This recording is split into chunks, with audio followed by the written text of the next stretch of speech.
Road சைடில் இருக்கிற காய்கறி கடை பாருங்கள்.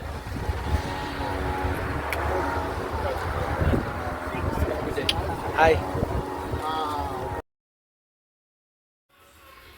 இங்கே பார்த்தீங்கன்னா உங்களுக்கு கோஸு, தக்காளி, மாங்காய், புதினா, வெங்காய கொத்து, கொத்தமல்லி, வெள்ளரிக்காய், இங்கே லோக்கல் ஃப்ரூட் இது, மரவள்ளிக்கிழங்கு, இஞ்சி, பூண்டு, ப்ரெட்டு, கேப்சிகம், கத்திரிக்காய், வெங்காயம், பப்பாயா, அன்னாசி பழம்,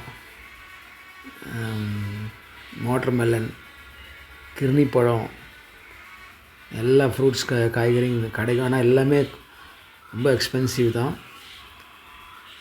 விசாரித்து வாங்கிக்கணும், அவ்வளோதான். அங்கே பாருங்கள், தேங்காய் தொரட்டை எடுத்து கொடுத்துட்ருக்காங்க. அந்த பக்கம் உங்களுக்கு வாழைப்பழம், பச்சை மிளகா, முழு தேங்காய் அதெல்லாம் அந்த பக்கம் இருக்குது.